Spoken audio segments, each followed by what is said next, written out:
My plan here is to remove this bench seat inside my crew cab pickup so I can have more room for tools. Yeah, I'm gonna need more room.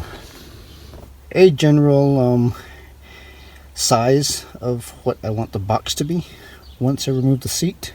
So these measurements will be different.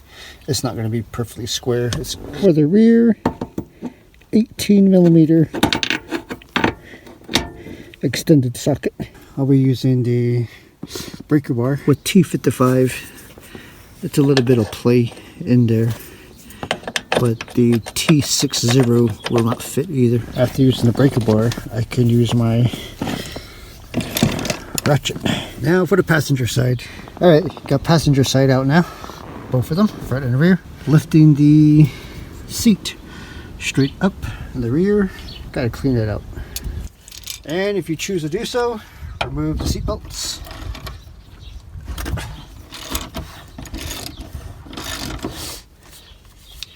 If you have the room and the tools to do so, by all means, why not, you know.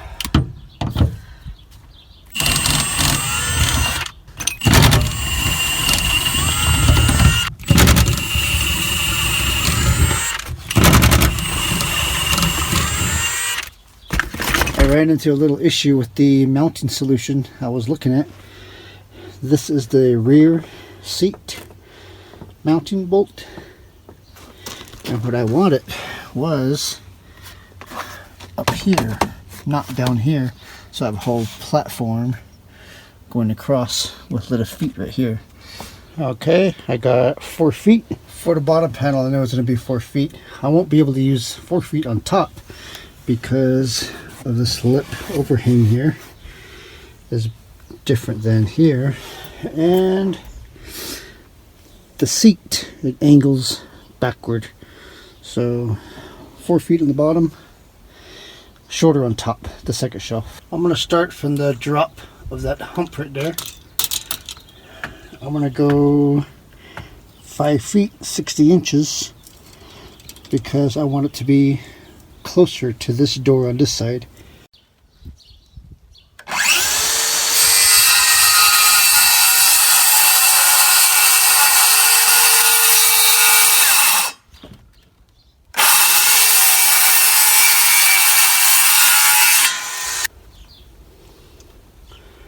I know in the future I'm going to be bumping tools into those there.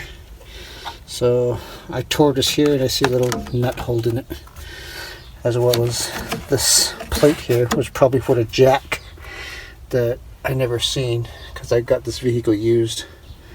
4 feet wide by 60 feet long. The reason why I chose the OSB is just slides a little easier, and it's 23/32 thickness. I got the piece to fit in there. I cut to around the edges here and around here too. Right now the board is leaning low on the front of the vehicle because I have not put feet under here yet. I want it to be level with the rear hump. So when this one comes up, when the feet brings it up, it'll bring it closer to fitting, to a better fit right there. Believe me, this was not a one cut and it just dropped right in. No, I've removed it from the vehicle about 3 or 4 times, cut a little, refit, and now it's where I want it. I got the piece in, a little bit of cutting around the seatbelt housing. I used 4x4s on these corners, so one there and one on the far end as well. They are about 6 3/4 inches tall for my truck. On the driver's side, I decided to round it off right here because looking from when the driver door is open, looking at it, there's that sharp corner, kind of looks ugly. So I just cut it to get it out of the way. Same with the passenger side, I did the same thing, rounded out a little. Next is the rear panel.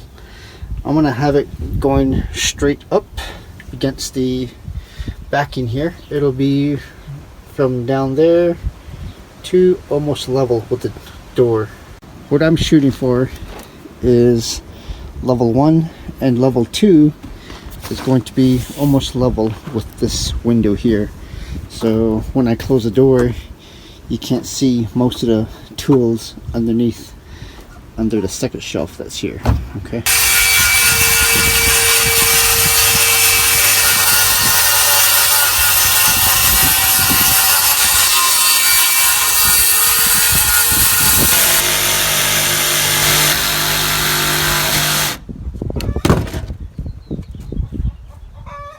I using 1x2 as a anchor point or base or frame. Since I don't have a frame in there, it's going to be, I'm trying to make it as small as possible, but it's been glued all the way along the length there. Used Gorilla Glue. Now I'm going to pre-drill it and then set some small screws in there, 1.5 inch screws.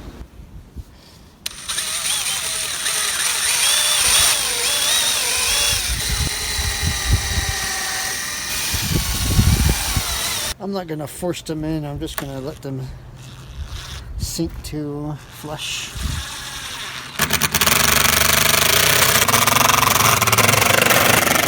I put the backing in now. Again, Gorilla Glue, and pre-drilled it, and 1 1/4 inch screws.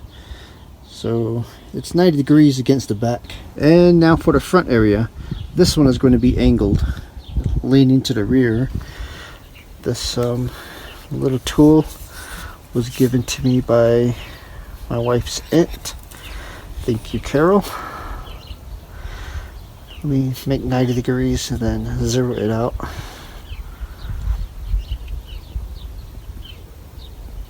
Oh, close enough.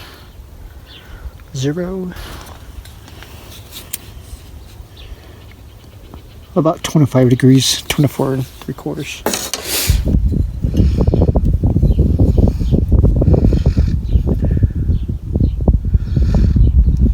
Roughly the height of the door. It's not going to be too tall. Yeah. There we go. Close to 25 degrees. 24, 25 degrees. 24, 25 degrees.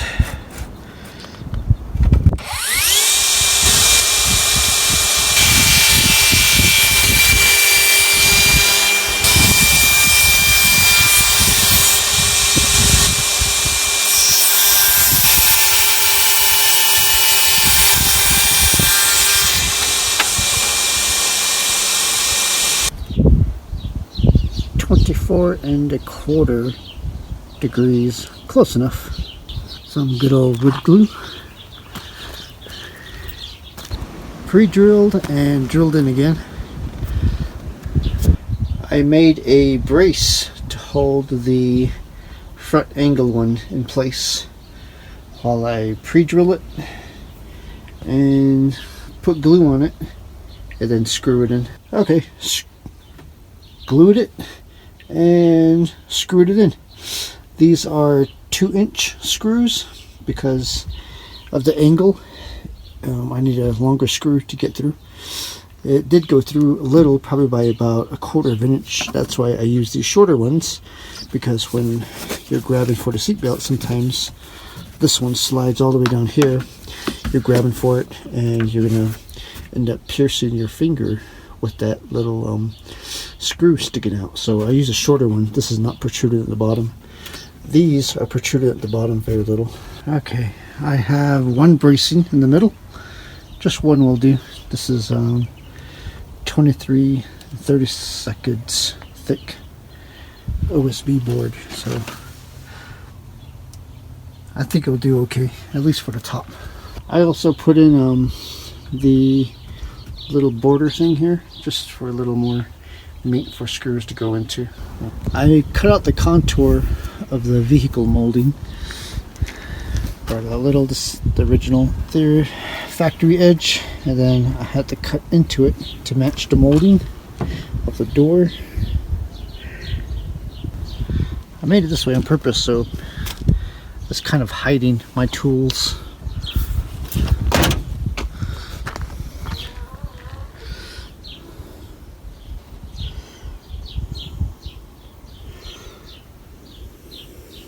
Got 2 levels. There's a second level, there's the first level, and a bonus hidden area supported by 2x4.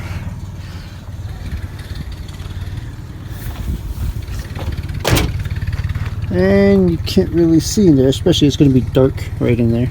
And the passenger side, second floor. Underneath, this is just supporting this. I just screwed it in just to support the angle one.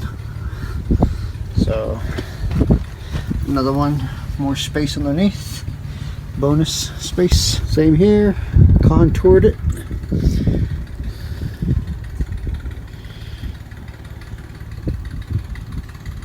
Front area, and can't really see in there, it's dark already in there. Okay, all of it screwed in.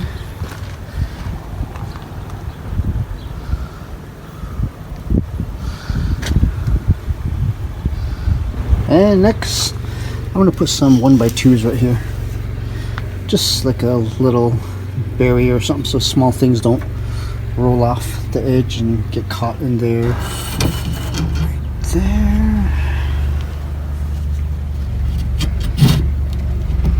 right there. Nice.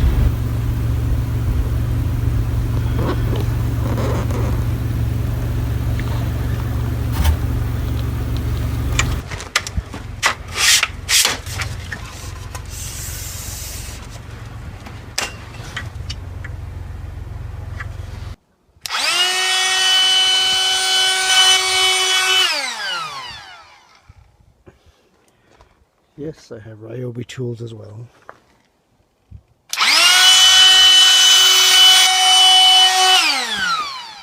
So, simple, sleek. It's not exactly a square like my drawing, my plan, but like I said, you know, it was just a example. Alright. I'll put the tools back in and show you guys the rest tomorrow morning.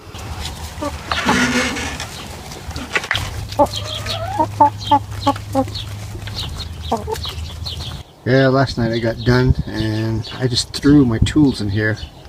Not really organized, so I'm going to do that this morning. Well, I'm done organizing for now. We'll see how long this organization lasts. We've got the top panel, we've got the lower panel. On this side I decided to put all the tools that I use mostly. So I got my eye pro, ear pro, lens cleaner, headlamp, impact and drill driver, various drill attachments, various screws. In the back I got my son's toolbox. It's a work in progress. We're still working on the tools. He got some quality tools inside of it. Knee pads, Ryobi fan, Bosch laser level system. Got my tool bucket. I don't know how many times I've used that. I'm always using that one. My Ryobi light, drywall, T-square, another square.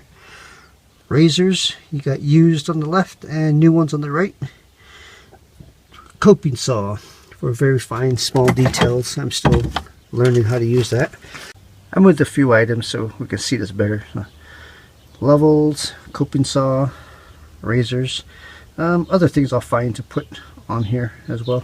Underneath that extra area I have my caulking Dynaflex 230s, what I like to use. Clamps, more clamps, and other clamps. These are the clamps that I use a lot. So on the top there I have my work table. That's going to stay out in the open. That's alright. on this side I've got my extras items, saw blades, a large T-square, speed square, I think that's what it's called, blanket, you know, this stuff blanket. On this side we've got extras, markers, pencils, measuring tape.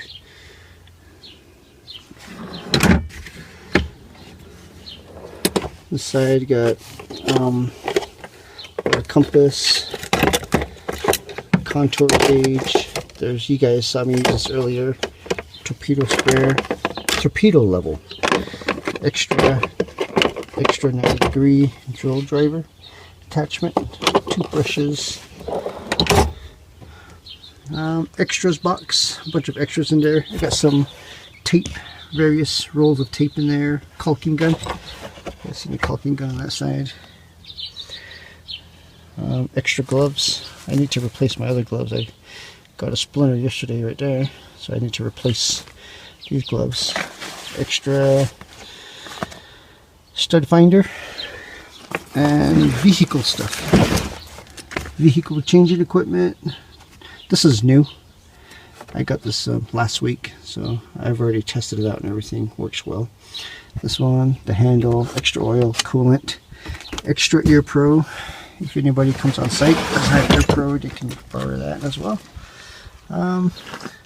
Got my table saw, or my sawhorse, folding sawhorse, Tough Built 750, I believe it was called. Pipe clamp, 4-foot pipe clamp, tire changing equipment right there, the chrome one. I actually found this at a vehicle junkyard, sitting right next to a tire. Another pipe clamp. This is a 2-foot pipe clamp. Tarp. Okay, that's it. If you stayed throughout the whole video, thank you for watching. You guys probably noticed mostly tools are DeWalt. I have Ryobi as well. I have Ryobi, DeWalt, Milwaukee, Irwin, Quantum from Harbor Freight, Husky, HDX from Home Depot, Bosch, Stanley. I don't know what the brand of this 4-foot level is. I found it at a work site. So yeah, there's a lot of various brands that I use, and I'm not sticking to just one. So alright, okay, thank you for watching.